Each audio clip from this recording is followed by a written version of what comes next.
Welcome back to Haunted Horror Stories. In today's episode, I'm sharing 7 deeply disturbing stories from the isolated fishing villages of Alaska. These are tales of people who lived and worked in communities perched on the edge of the world and discovered something ancient waiting in the fog. Make sure to hit that like and subscribe button and let me know where you're watching from in the comments.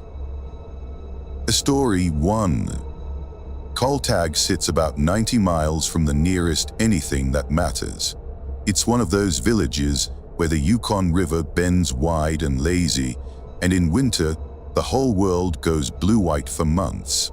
I moved there in 2019 to work as a maintenance contractor for the school district. The pay was decent, the work was straightforward, and I figured after my divorce, I could use some time away from people who knew my business. The village had maybe 180 residents year-round, and everyone knew everyone else's grandfather. I was 34 that winter, and I'd been putting off checking the old generator shed at the abandoned cannery for about 2 weeks. It sat a quarter-mile downriver from the village proper, right where the bank gets steep and rocky. The cannery had shut down in the 70s, but the school district still technically owned the property, and my supervisor wanted me to document what equipment was salvageable before spring. It was mid-February, about 3 in the afternoon, which meant the sun was already thinking about setting. The light gets strange that time of year. Everything looks flattened out, like a photograph that's been left in a drawer too long. I drove my snow machine down the frozen river, following the tree line. My coffee thermos rattled in the cargo box, and I remember thinking it was probably already cold. The temperature was hovering around 15 below, cold enough that my breath froze on my beard, but not so cold I needed to worry about frostbite if I kept moving. When I reached the cannery, I killed the engine and just sat there for a minute. The buildings were mostly collapsed, gray wood and rusted metal sinking into the snow. But the generator shed was concrete block, still standing, door hanging open about 6 inches. I told myself I was just tired. That's why my hands felt clumsy, pulling out my flashlight. That's why I stood there looking at that gap in the doorway longer than I needed to. The snow around the shed was undisturbed except for fox tracks, the small neat ones that wander everywhere. I walked up to the door and pulled it open the rest of the way. The hinges screamed, metal on metal, and the sound carried across the frozen river like someone dragging a knife across glass. Inside was dark and smelled like old diesel and something else, something organic and wrong. I clicked on the flashlight and swept it across the interior. The generator was still there, a massive rusted thing that probably weighed 2 tons. Scattered tools, broken pallets, the usual debris. But in the back corner, someone had arranged a circle of stones, smooth river rocks, the kind you have to walk a long way to find in winter. And in the center of the circle was a piece of torn fabric, dark blue, frozen stiff. I don't know why, but seeing it made my mouth go dry, like I'd swallowed sand. I stepped closer. The fabric was a jacket sleeve torn off at the shoulder. The edges weren't cut, they were shredded, like something had pulled it apart with its hands. There was no blood, no other clothing, nothing else in the circle. Just that sleeve, positioned carefully, almost ceremonially. I picked it up and the fabric crackled with ice. On the inside cuff, someone had written in faded marker, D. Hoffman, 1987. The name meant nothing to me. I tried to tell myself it was just old garbage, that someone had played here as a kid, that the circle of stones was a game. But my hands were shaking, and it wasn't from the cold. I heard it then. A voice drifting from somewhere deeper in the shed, past the generator where there shouldn't have been any space. He was singing something soft and rhythmic, the kind of song that doesn't have words, just sounds. A woman's voice, I thought, or maybe a child's. It was hard to tell because the melody kept bending in ways that didn't make sense, notes that lasted too long and then cut off too quick. I backed toward the door. The singing stopped. For maybe 5 seconds there was perfect silence, just the wind outside and my own breathing. Then I heard footsteps, slow, deliberate, moving behind the generator. Not walking, dragging, like someone pulling themselves forward with their hands. I ran. I don't remember deciding to run. I just remember my boots hitting snow, my legs pumping, my lungs burning with cold air. I didn't look back.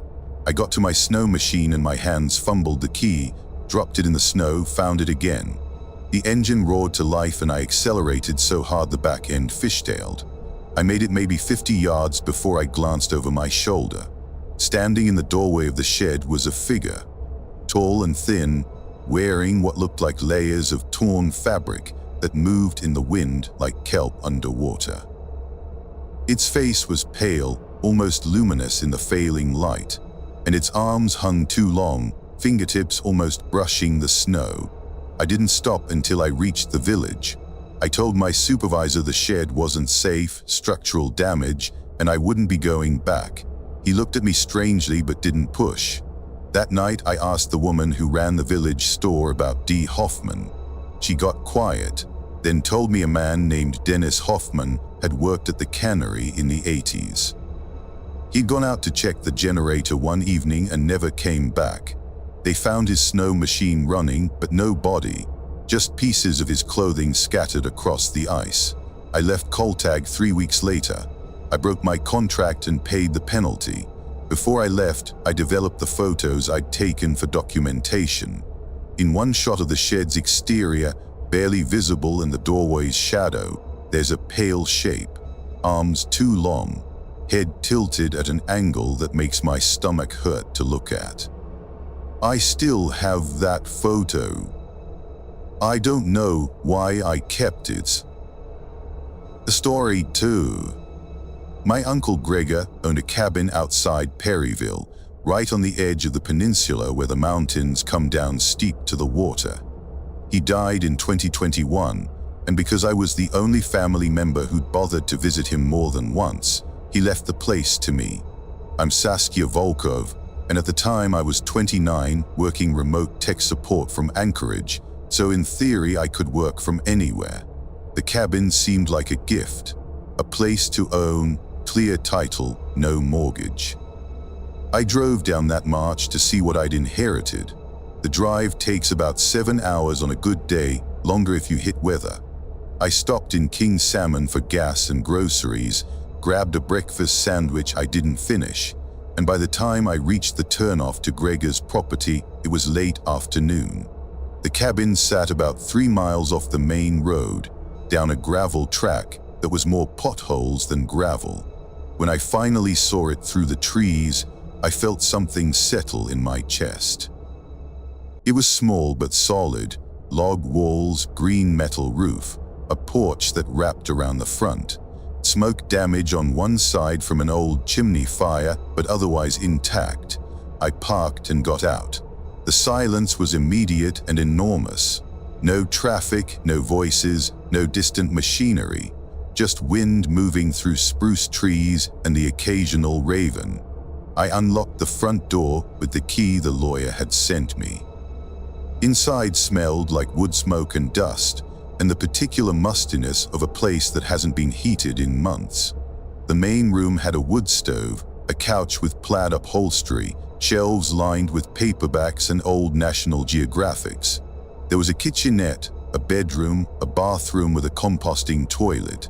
Everything was clean but frozen in time, like Gregor had just stepped out for a walk. I started going through his things. Dishes in the cabinets, clothes in the bedroom dresser, a rifle over the door. In a drawer by the bed I found a journal, the kind with a leather cover and unlined pages. I flipped through it. Most of the entries were mundane, whether observations, notes about repairs, lists of supplies, but toward the end, The handwriting got shakier. One entry dated November 2020 just said, "It came to the window again. I didn't look this time." I set the journal down. My hands felt cold even though I'd started a fire in the wood stove.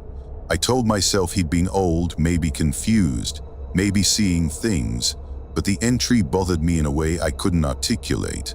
That night I heated up soup on the propane camp stove and ate sitting on the couch, watching the fire. The cabin had no electricity, just kerosene lamps and candles.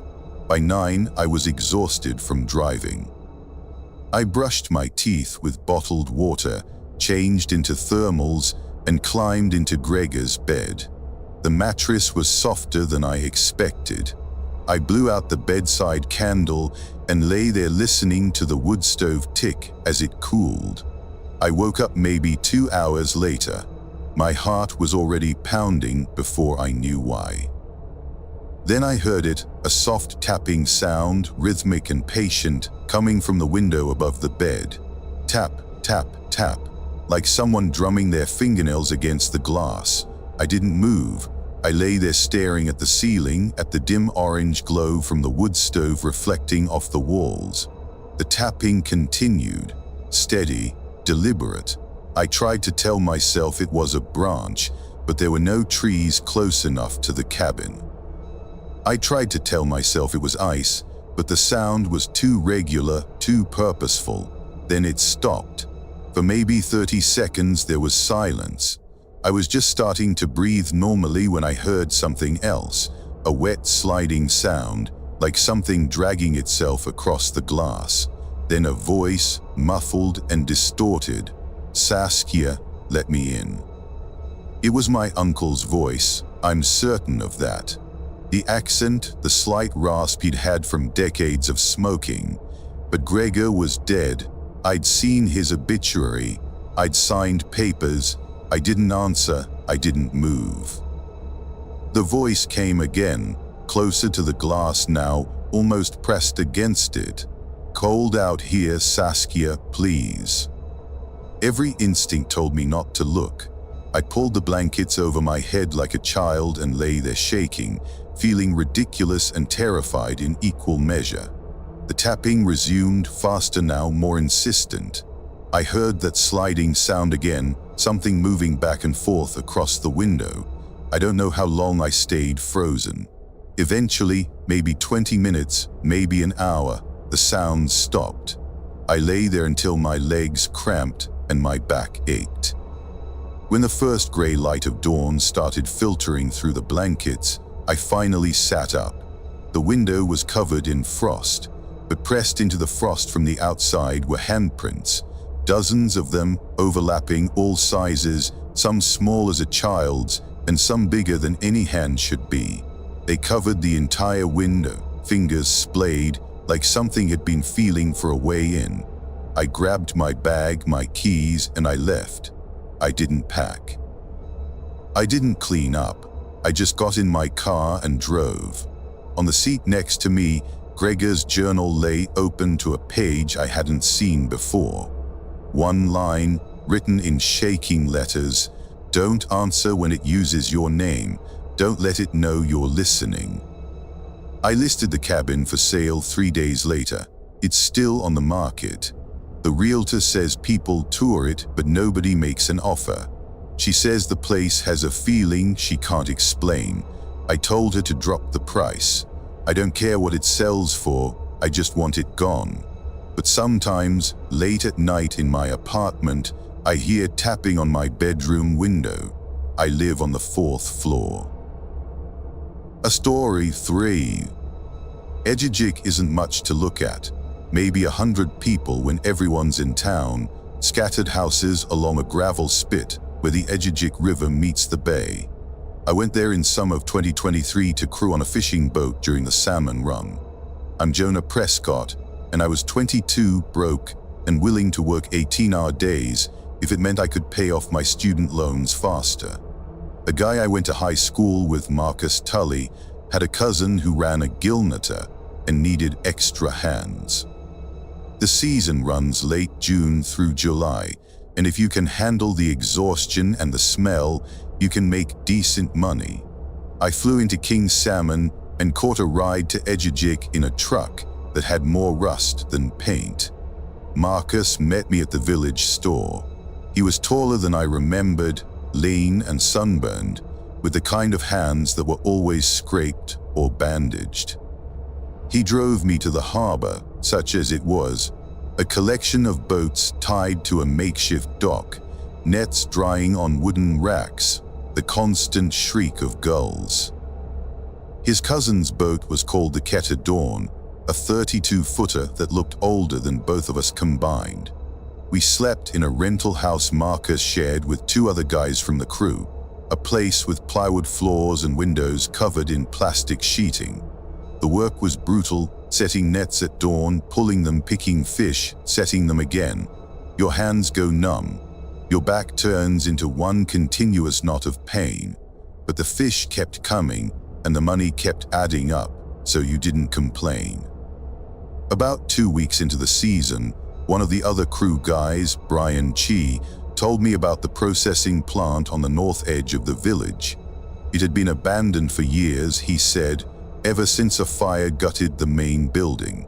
But the dock was still intact, and sometimes when the tide was right, you could see something moving in the pilings underneath.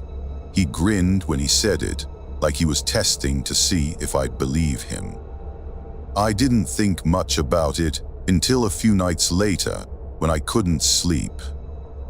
It was just past midnight, still light out the way it gets in Alaska in summer, that flat gray twilight that never quite turns to darkness. I pulled on a jacket and walked down to the water, just to move, just to be away from the sound of Marcus snoring. The village was silent except for the lap of waves and the distant hum of a generator. I walked north along the beach, past the active docks, past the houses. The abandoned processing plant loomed ahead, a skeletal structure of charred wood and corrugated metal. The dock extended maybe 60 feet into the water, old pilings thick as telephone poles sunk into the mud. I walked out onto it, my boots echoing on the warped planks. Halfway down the dock, I stopped.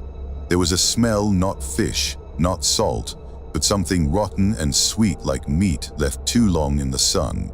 I looked down through the gaps in the planking. The tide was out, and the pilings stood in about 4 feet of water, mud and rocks visible beneath the surface. Something pale was moving down there. At first I thought it was a seal, but the shape was wrong, too angular, too elongated. It drifted between the pilings slowly, almost lazily. I crouched down to see better, and that's when it turned. It had a face, not human but not animal either. The eyes were too large, positioned too far apart, and there was no nose, just smooth pale flesh above a mouth that split horizontally across the lower half of the head. When it opened that mouth, I saw rows of small sharp teeth, thin as needles. I stood up so fast I almost lost my balance. The thing didn't follow. It just floated there watching me with those huge unblinking eyes. Then slowly, so slowly it seemed impossible, it began to rise, not swimming, rising, like it was pulling itself up the pilings hand over hand, except I couldn't see hands, just that elongated pale body and those eyes locked on mine. I backed away. The thing kept coming. When it reached the level of the dock, I saw its arms, if you could call them that. Long, boneless, like eels with fingers at the end. It pressed one hand onto the dock, and the wood groaned under the weight. I ran, I didn't think. I just turned and sprinted back down the dock, my boots slamming on the planks, my lungs burning. Behind me I heard a wet slithering sound, something heavy dragging itself forward. I reached the beach and kept running, didn't stop until I was back at the rental house.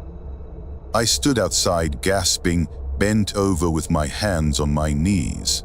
Marcus was awake, standing in the doorway. Where the hell did you go? I couldn't answer, I just shook my head. He looked at me like I was drunk or crazy, then went back inside. I sat on the porch steps until the shaking stopped. The next morning, I asked Brian about the plant again. He got quiet, then said, "Did you see it?" I nodded. "My uncle worked there before the fire," he said. "He told me something lived in the pilings. Said it came up during the night sometimes, looking for scraps. He said the fire wasn't an accident. Said someone burned the place down on purpose, trying to drive it away. Didn't work. I finished out the season because I needed the money, but I never went back to that dock. And every time we set nets near the north end of the bay, I watched the water. Sometimes, just before dawn, I'd see something pale moving just below the surface, pacing us. It never came close, but it was always there. When I got home and finally developed the disposable camera I'd brought, there was one photo I didn't remember taking. A shot of the dock at night, blurry and underexposed. But visible in the water, caught mid-rise between the pilings, was something with arms too long and eyes that reflected the flash like a cat's. I threw the camera away, but I kept the photo. I don't know why. A story 4. Port Graham is the kind of place that doesn't show up on most maps. It sits on the southern tip of the Kenai Peninsula, accessible only by boat or plane, population maybe 50 on a good day. I went there in October 2020 to document wildlife for a conservation nonprofit. I'm Alina Marsh, and I just finished my Master's in Ecology. The project was simple. Spend 2 weeks photographing migratory birds and marine mammals, compile data, get paid. I'd worked in remote locations before, islands off southeast Alaska, research stations in the Aleutians. I wasn't worried about isolation. The organization put me up in a small cabin owned by a local family, the Stepanovs. The father, Ivan, was in his 60s, a retired fisherman with gray hair and hands like gnarled driftwood. He showed me the cabin, one room, a wood stove, a table, a cot, and gave me a key. He also gave me his daughter's old bicycle for getting around the village. "Stay out of the old church," he said as he was leaving. "It's not safe. The floor is rotting." I nodded. I'd seen the church on the walk-in, a small Russian Orthodox building at the edge of the village, white paint peeling. The onion dome collapsed inward. It looked like it hadn't been used in decades. The first week was productive. I photographed eagles, harbor seals, a pod of orcas that passed close to shore. The weather was cold but clear, and the light had that crisp quality you only get in autumn. I ate canned soup and crackers for dinner, read by kerosene lamp, slept soundly. On the 8th day, I was walking back from the beach when I noticed the church door was open. I was certain it had been closed that morning. I stood there looking at it, the dark gap where the door hung crooked on its hinges. I thought maybe the wind had blown it open, though there wasn't much wind that day. I should have kept walking. I know that now. But I was curious, and I had my camera, and I thought maybe I could get some interesting shots of the interior, decayed architecture, light through broken windows, that sort of thing. I walked up the steps and pushed the door wider. Inside was dark and smelled like mildew and something sharper, something chemical. The pews were gone, just empty floor space and walls covered in faded icons. At the far end, where the altar should have been, there was a hole in the floor. Not rot, a deliberate opening, edges smooth, like something had been removed. The hole was maybe 4 feet across and I couldn't see the bottom. I took a few photos, the flash illuminating sections of the room in bursts. Through the viewfinder, I saw something that made me pause. On the wall near the hole, someone had drawn symbols in what looked like charcoal.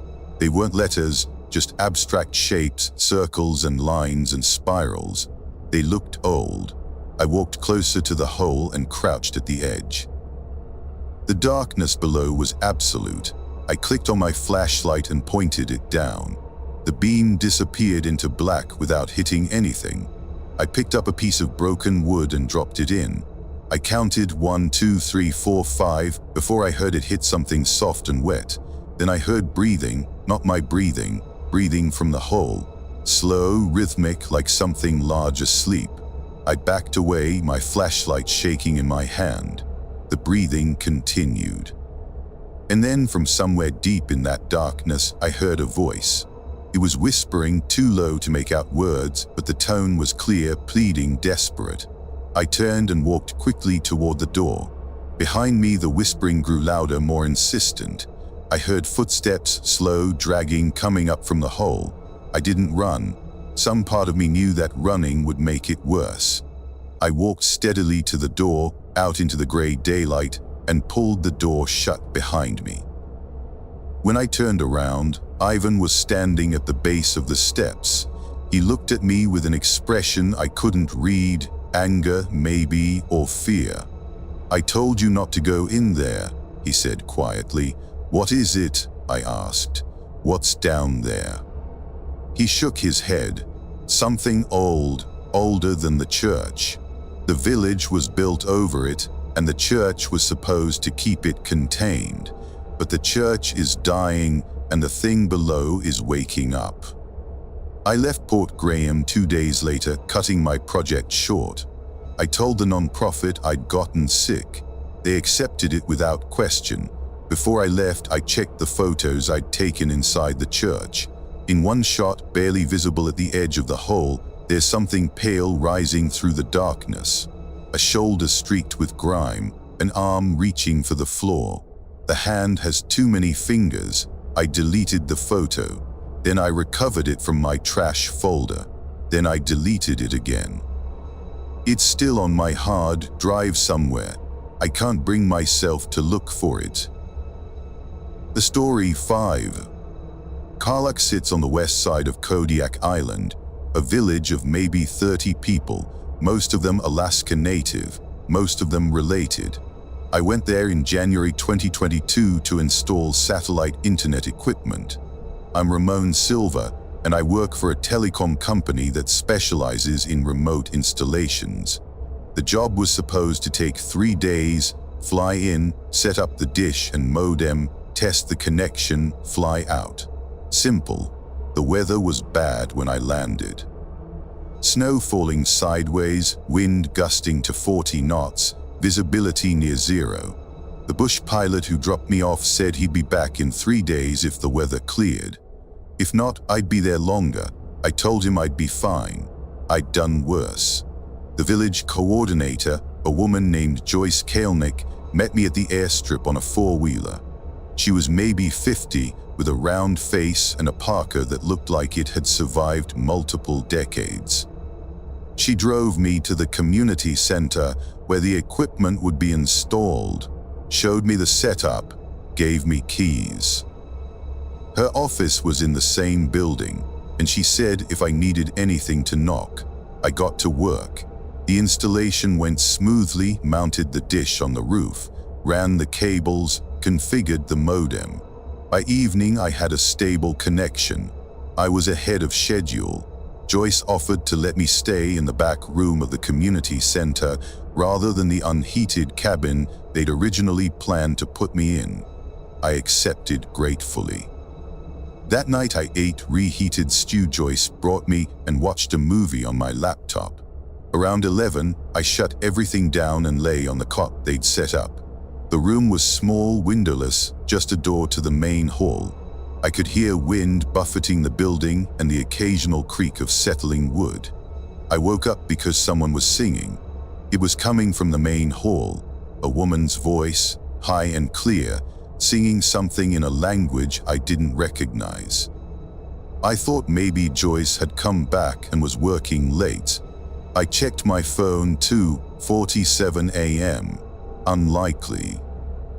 I got up and opened the door. The hall was dark except for the green glow of the exit signs. The singing stopped. I stood there listening, and then I heard footsteps, light and quick, moving across the floor, not toward me, just moving, pacing maybe back and forth in front of the stage at the far end of the hall. "Hello," I called. My voice sounded small in the darkness. The footsteps stopped. For maybe 10 seconds there was silence. Then I heard a child laughing, high, delighted, the kind of laugh that in any other context would sound joyful. But hearing it there, in the dark, in an empty building, made my skin crawl. I flipped the light switch. The overhead fluorescents flickered on, buzzing. The hall was empty. Folding chairs stacked against the walls, a stage with a dusty curtain, nothing else. I walked toward the stage slowly, my socks sliding on the linoleum. As I got closer, I smelled something fish, but not fresh. Old fish, rotting fish, the smell of a beach at low tide. On the stage, arranged in a neat row, were 12 small bones. They were white, clean, like they'd been boiled. I don't know animal anatomy well enough to say what kind of bones they were, but they were small, finger-sized. And in front of them, scratched into the dusty floor of the stage, was a symbol, a circle with lines radiating out like a child's drawing of the sun. I backed away. The lights flickered. For just a moment, less than a second, I saw something standing in the corner of the hall near the door to my room. Small, child-sized, but the proportions were wrong. The arms too long, the head too large. Then the light steadied and it was gone. I didn't sleep the rest of the night.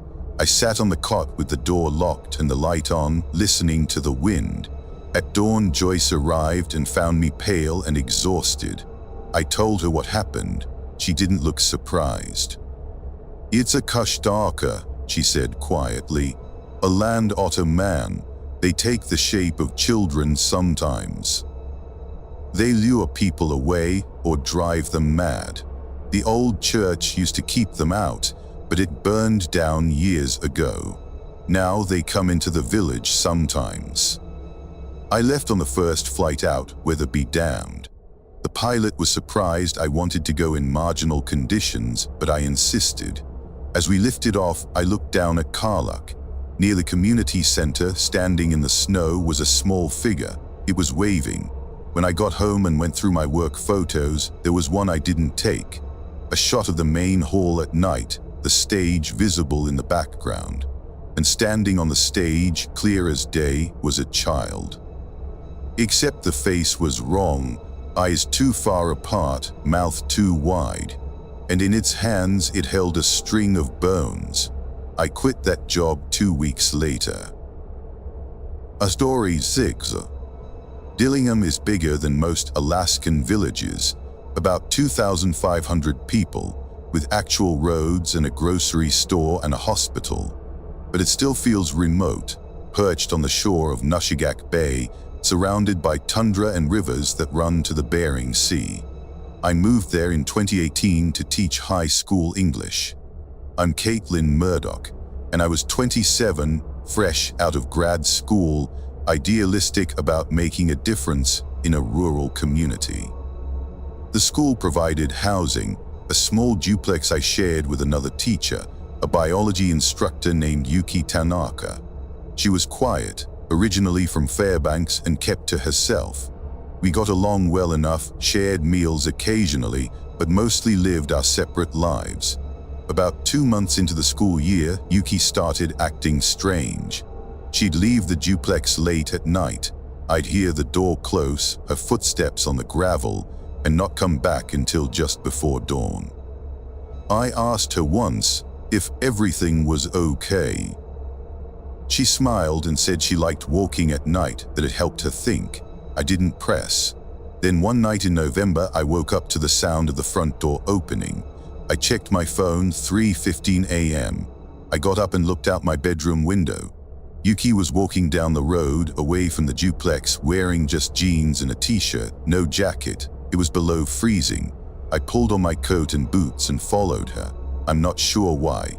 Concern, I guess, or curiosity. She walked with purpose, not hurrying but not hesitating either, down the main road toward the bay. I stayed back about 50 yards, keeping to the shadows.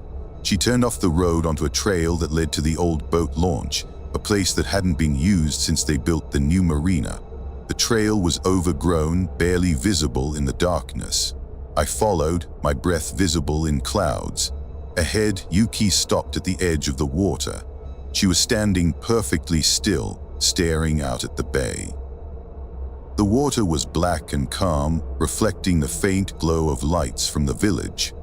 I was about to call out to her when I saw them, figures in the water, maybe 20 yards from shore, 3 of them standing waist-deep, motionless.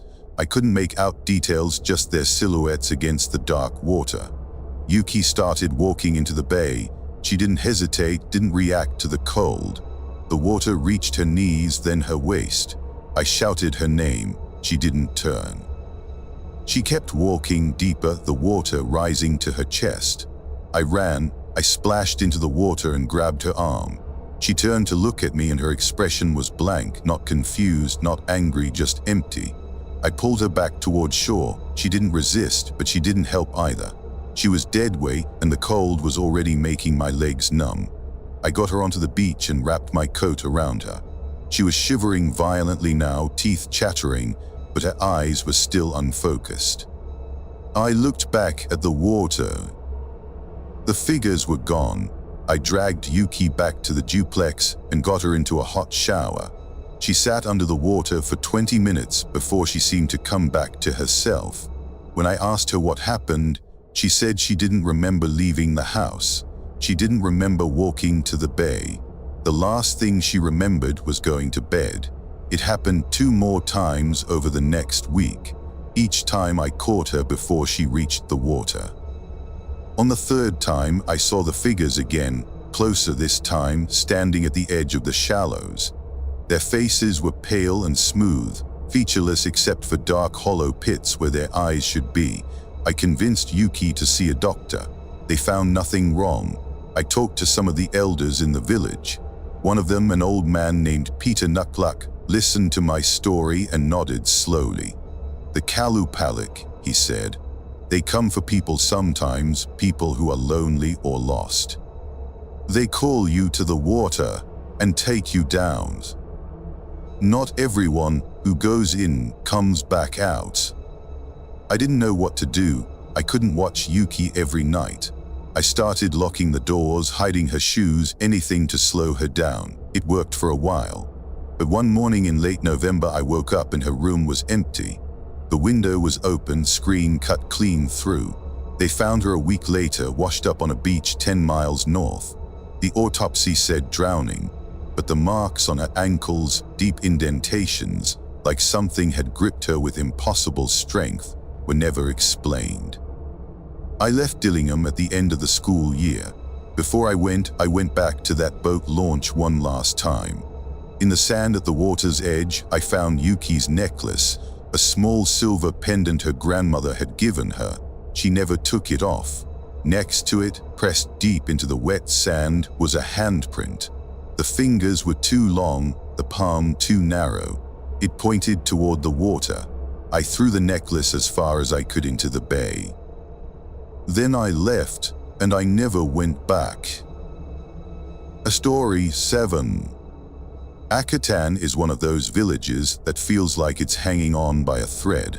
About 70 people, a fishing processing plant, and a harbor exposed to the full force of the North Pacific. It sits on Akatan Island in the Aleutians, which means the weather is constantly trying to kill you. Wind, rain, fog so thick you can't see 10 feet. I went there in spring of 2024 to repair refrigeration units at the processing plant. I'm Tyler Ashford, 31, and I'd been doing industrial refrigeration for 8 years. I'd worked all over Alaska, but never this far out the chain. I flew in on a cargo plane, landed on a gravel strip that felt like it ended at the edge of a cliff. The plant manager, a guy named Oscar Delgado, picked me up in a truck with no passenger door. He drove me to the plant, showed me the units that were down, and left me to it.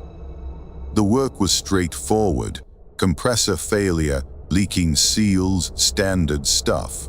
I figured 3 days, maybe 4. The plant put me up in a trailer at the edge of the village, a rusted-out single-wide with a space heater and a cot. That first night, I heated a frozen burrito in the microwave and ate it watching the rain hammer the windows. The wind was constant, a low roar that made the whole trailer vibrate. I fell asleep to the sound of metal groaning. I woke up maybe 3 hours later. The wind had stopped. Not died down, stopped completely. The silence was absolute and wrong. I lay there listening, and then I heard it.